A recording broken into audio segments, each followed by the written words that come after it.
நாக தோஷம் உள்ளவங்க பல பேத்துக்கு திருமண தடை இருக்கும் லைஃப்ல. மெயின் ராகு கேது தோஷம்பாங்க. ஒரு சைடில் கலத்திர தோஷம், ஒரு சைடில் நாக தோஷம் இருக்குன்னு சொல்லுவாங்க. இந்த மாதிரி பார்த்துக்கிட்டிங்கன்னா உள்ள தோஷத்துக்கு அது ரெமெடியான ஒரு கோயில், சிறப்பான கோயில். ஏன் அப்படின்னு கேட்டுக்கிட்டிங்கன்னா, ஃபர்ஸ்ட் நவகிரகங்கள் எடுத்துக்கிட்டிங்கன்னா சூரியனை சுற்றி நவகிரகங்கள் தன்னோட திசையை நோக்கி தான் இருப்பாங்க. ஆனால் இந்த ஒரு கோயிலில் மட்டும்தான் நவகிரகங்கள் அனைத்துமே சூரியனோட பார்த்து இருக்கும். அதிலே முக்கியமானது ராகு கேது இடப்பெயர்ச்சியாக மாறி இருப்பாங்க. ஓகேங்களா? ராகுவும் கேதுவும் அவங்க இருக்கக்கூடிய இடத்த மாத்தி இருப்பாங்க. ஒரு மாற்றம் உண்டு.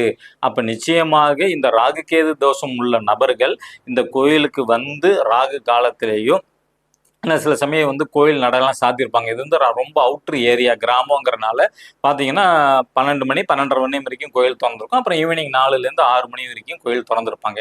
ஸோ அந்த காலகட்டத்தில் நீங்கள் சாமிக்கு அபிஷேகம் பண்ணுறது, விளக்கேற்றுறது. விளக்குலாம் அந்த காலத்தில் பார்த்தீங்கன்னா சாமி பக்கத்திலே ஏற்றுறாங்க. அந்த மாதிரினா தவறு செஞ்சிடாதீங்க. அதுக்குன்னு வச்சிருக்க ஸ்டாண்டில் ஏற்றுங்க. மனதார பிரார்த்தனை பண்ணுங்க. கண்டிப்பாக நாகதோஷம் விலகும்.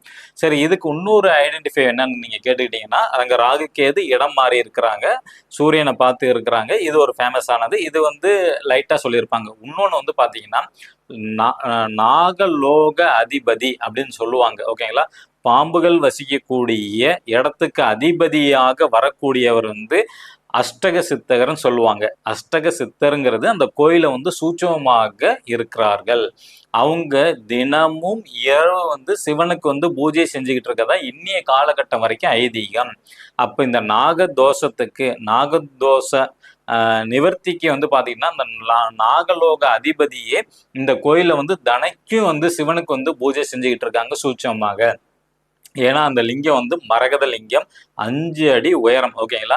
மரகத லிங்கத்துக்கு இவ்வளவு நாள் பாதுகாப்பா இருக்கிறது பெரிய விஷயம். ஒரு சின்ன கிராமம், பெரிய லெவல்ல பாதுகாப்பு கிடையாது. காரணம் பாத்தீங்கன்னா இங்க நாகலோக அதிபதியே தனைக்கு அவர் இரவு பூஜை செய்யறதா ஐதீகம். அப்ப அந்த கோயில பாம்பு நடமாட்டம் கண்டிப்பாக உண்டு. அது மேக்சிமம் யாரையும் ஒன்றும் செய்யாது. நல்லவங்களை தீண்டவே தீண்டாது. கண்ணில் பார்க்கலாம். ஒரு சில பேர்த்துக்கு கண்ணில் காட்சி அளிச்சிருக்கு, போகும் வரும். அந்த மாதிரி அமைப்பு அந்த கோயிலுக்குள்ளார உண்டு.